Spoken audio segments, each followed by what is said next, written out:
Well, well, well.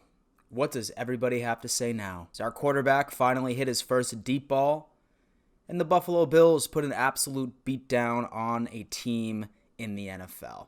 Now, granted, this was the worst team in the NFL, but a beatdown it most certainly was, ladies and gentlemen. What up, Dom Mafia? Welcome to another edition of the Dom Mafia Report. It's not sure about y'all, but this past Sunday was the first Sunday in a very long time that I have watched the Buffalo Bills game and was able to relax. Now, don't get me wrong, those last-minute finishes are certainly exciting, while simultaneously being terrible for my health. This was a very nice change of pace. We finally saw an offense, which, by the way, was absolutely incredible this past Sunday. Especially Josh Allen and John Brown, who absolutely balled the out. They even gave me 67 points on my fantasy league.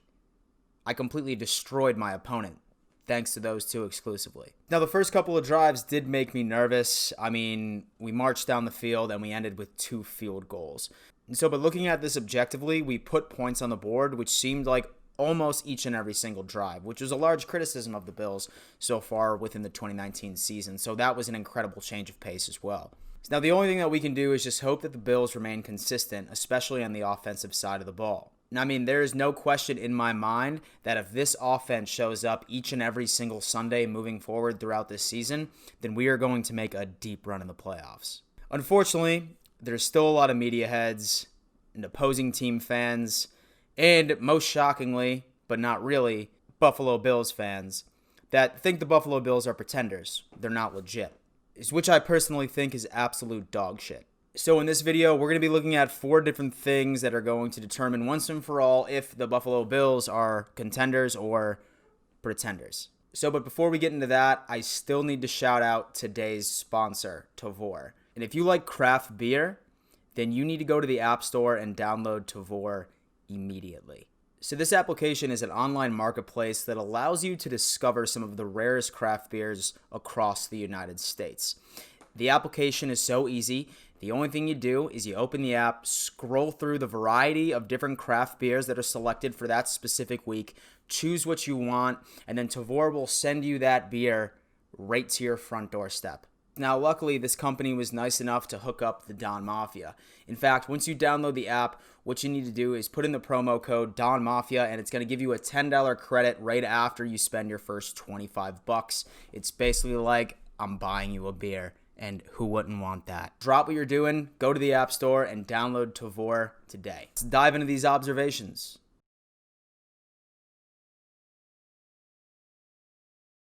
Now, before the game even started this past Sunday, there was a general theme that was circulating around the Buffalo Bills locker room, and that was play fearless.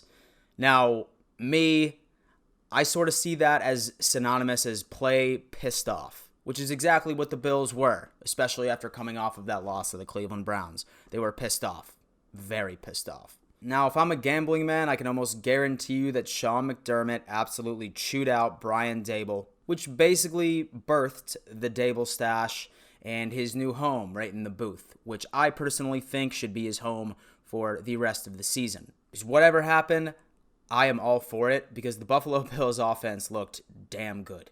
And you can look at the tape, the highlights. Josh Allen finally looked like he did last year. He was a straight-up gunslinger, making plays, and not scared of taking chances. I mean, he hit his first deep ball, was making fantastic decisions, and was really picking apart that Miami secondary. Basically, the offense was taking chances, and it ended up working out for us in our favor. Now, don't get me wrong, the Bills do have a very tough road ahead of them. But if that same offense shows up every Sunday from now on, then not a single team left on our schedule can beat us. And you can take that to the bank.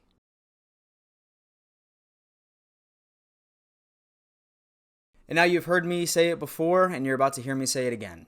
Some people jack off to statistics, but I jack off to W's. But don't get me wrong, sometimes when you get that W, stats serve as a nice little lubricant. And stats is exactly what QB1 provided for us this past Sunday.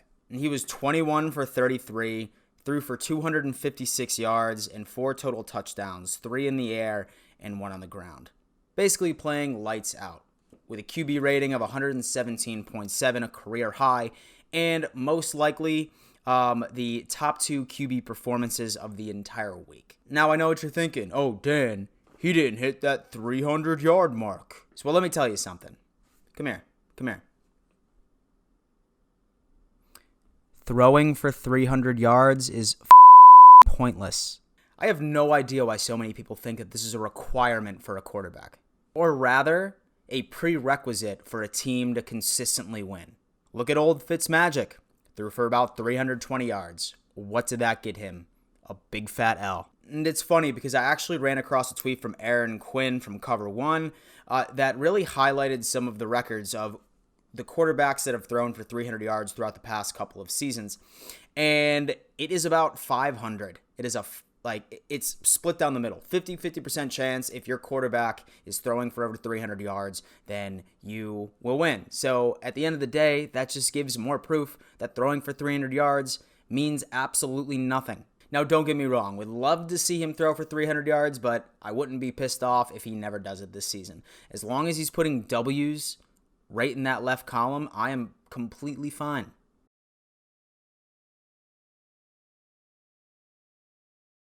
Now, right during the beginning of the season and right up until last Saturday, there was a lot of debate of we need to go out and pick up a number 1 receiver.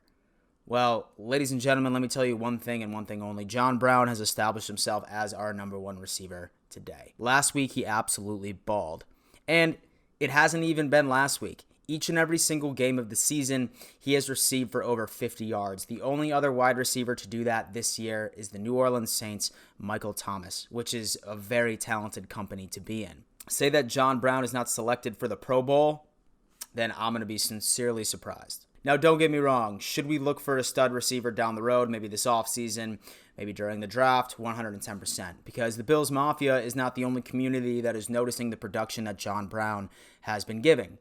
The rest of the NFL has noticed that. So I can guarantee you with these next couple of games that we are going to head into, be on the lookout for John Brown to be regularly double-teamed. That's when we just need to focus on Devin Singletary and open up the run game, establish play action, and then that double-teaming isn't going to mean shit. So the more I talk about this offense and its potential, it's just the more I get excited.